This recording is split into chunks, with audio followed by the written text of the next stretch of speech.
Hi, I'm the project lead behind Mordhau. I'm here to talk about the game, why we're making it, and why we need your help.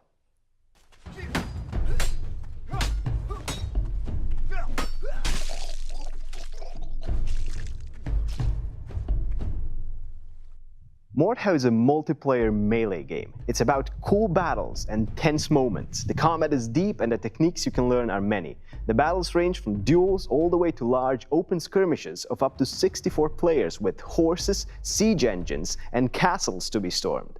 If you prefer to shoot at enemies from afar, we've got that too. Or just lay waste to them from the safety of your catapult. The player will offer their services as a blade for hire to one of the two mercenary companies in a fictional but grounded in reality war-torn world. While fighting, they will amass fortunes with which they can unlock new equipment and customization options, as well as keep track of detailed stats and leaderboards.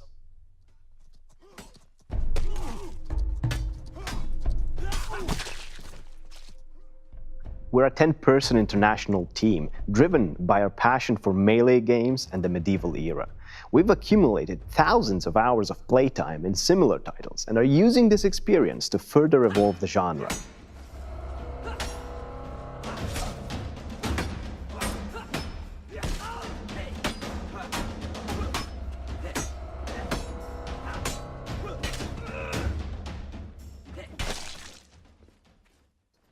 What you see before you is the result of a year and a half of development, cemented by a year of design and prototyping before we even started. This long prototyping period has allowed us to refine the mechanics and get rid of absurd and undesirable cases that are common for games like ours, where collisions are calculated in real time. We want fights to look like fights, without the endless spinning and back twisting that is common in some games of this genre. Freedom of expression is a key part of the game, from how you fight to how your character looks. Mordhau features extremely detailed customization options that range from the type of body to facial features and even full-on face sculpting. On top of that, it includes deep armor and equipment customization, where you can choose individual parts that make up your suit, color them, pick emblems, and ultimately create your desired weapon as well, where you can swap out various blades, guards, grips, and so on. We're on Kickstarter because we want to make the best game we possibly can. Unfortunately, this has its costs. From renting servers, attending trade shows, voice acting, marketing, and getting more help on board, the costs just pile up. We want to ship a game that feels finished when it is released, but we want to keep working on it afterwards. We have big plans and a long road ahead of us, even after the finish line. Thank you for your support, and make sure to tell your friends about our campaign.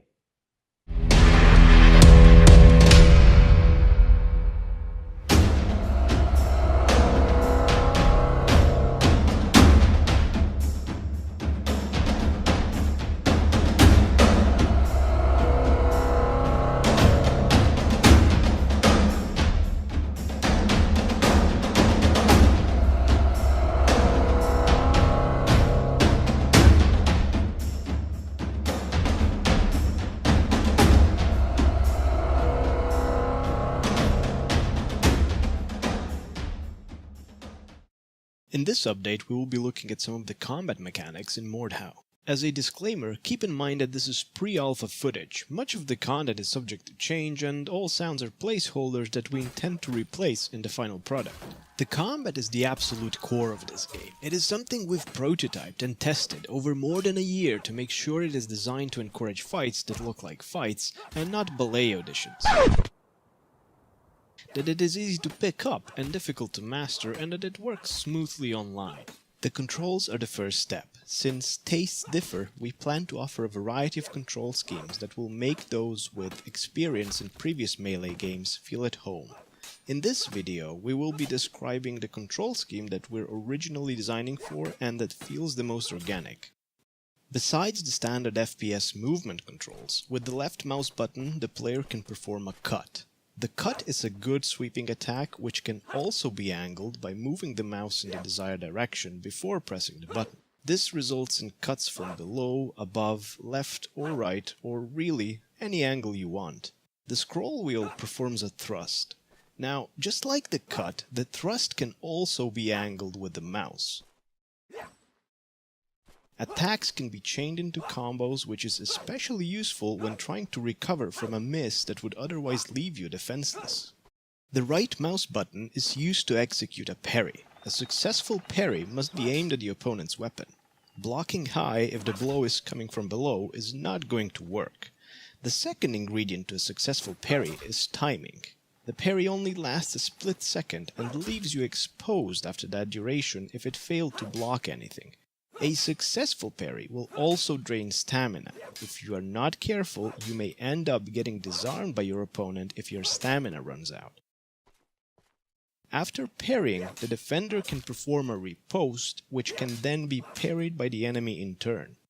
The game features real-time attack collision detection. There is never any lock-on, and the player can adjust attacks while they're happening, allowing, for example, to reposition a strike aimed at the foot into one that will hit the head. What you hit does matter. If the opponent is not wearing a helmet but is otherwise well armored, it is better to strike at the unarmored head. The turning rate during attacks is limited and cannot be influenced by increasing mouse sensitivity. So what happens when two players both attack? Well, if one player manages to land the blow first, the opponent will flinch and fumble their attack, preventing double hits. However, when two attacks that are fully committed touch, they end in a clash. Now from a clash, new attacks can be started by both players if they're quick to act. This leads to extremely fast exchanges that are chaotic because both players act at the same time, trying to squeeze a hit on the other person, but also trying to protect themselves from the opponent's weapon. Attacks can also be used defensively to block an attack. This is called chambering and is very difficult to perform. The defender must mirror the opponent's attack type and angle a fraction of a split second before the opponent's attack lands. This immensely difficult move is rewarded by leading to a very quick attack at the cost of no stamina. If the opponent is quick on his feet, he can either parry the incoming attack or even counter-chamber it.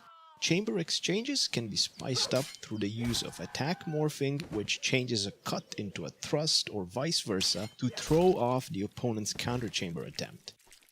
There's also a key with which the player can kick. Kicking prevents movement for the duration of the kick. If the kick lands, it will stun the opponent, leaving them wide open and unable to defend themselves against the next attack. To defend against a kick, perform a kick yourself or simply stay out of its range. The player can always cancel their attack before it is fully committed. Canceling acts like a glue for the mechanics in Mordhau. It can be used both offensively as a feint to bait a parry, or defensively as an attack cancel that can be turned into a parry. It can even be used in chamber exchanges or to recover from a missed attack. Every weapon in the game has an alternate mode of use. A big sword can be gripped further up the blade in what is known as half-swording. Some swords may be flipped around, resulting in a Mordhau grip that can deal more damage to armor. A warhammer has two sides and a poleaxe does as well. A halbert's shaft can be gripped closer to the head to give it more maneuverability. Some smaller weapons can instead be thrown, and if you're on the receiving end of one of these, you can parry them, or if you really want to prove a point, you can bat them away with an attack. But what we really think sets the combat apart is how all those things we've just covered play together. Interaction is at the absolute core of Mordhau. Everything flows into everything. Every action can be combined, cancelled, turned into another, and the possibilities to create your own plays are limitless. But at least now that you've seen some of the mechanics, what can players do with them? Let's take a simple scenario. Imagine two unskilled fighters having a go at each other. It's slow and clumsy, so let's spice things up with some ripostes. And finally, let's swap these parries with chambers. We've gone from a series of slow, clumsy exchanges to an incredibly fast-paced fight, and it's all in the hands of the players. This is precisely what we set out to do with the mechanics, a game where the combat is highly dependent on how the players express themselves. Of course, this game does not only feature melee combat. There is ranged combat such as bows and crossbows, as well as siege engines such as ballista and catapults, and we haven't even talked about shields yet. We will not go in depth about how those work in this video, but we will probably elaborate on these in the future. Finally, before we end the video, it is important to mention some of the feedback regarding combat you've given us since our last video. You mentioned you wanted more realistic dismemberment, and we've made it more accurate. Precise joint locations need to be hit, and the cut needs proper edge alignment. Dismemberment should not be something that occurs constantly, but we don't want the game to feel bland, so we've added partial dismemberment. In other words, gruesome wounds that show broken joints and slit throats. There have also been mentions of armor not being protective enough, and the damage model has had some changes. A sword deals less damage to armored opponents, while a hammer is more effective at the job. Keep in mind, however, that this game is based around quickly dispatching enemies, so a single hit more means a lot in terms of gameplay.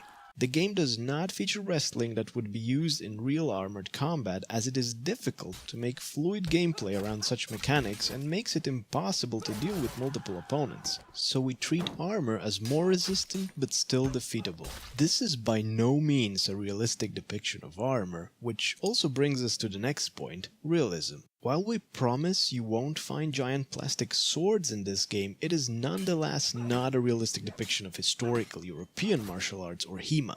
We're big fans of HEMA, and we always find some similarities between historical techniques and some of the things you can do in this game, but in the end, we're primarily aiming at a fun experience of learning a deep, fluid combat system that can be elegantly expressed using conventional controls. Thank you for watching, and thank you for all the support you've already shown us. Stay tuned for more videos about Mordhau in the future.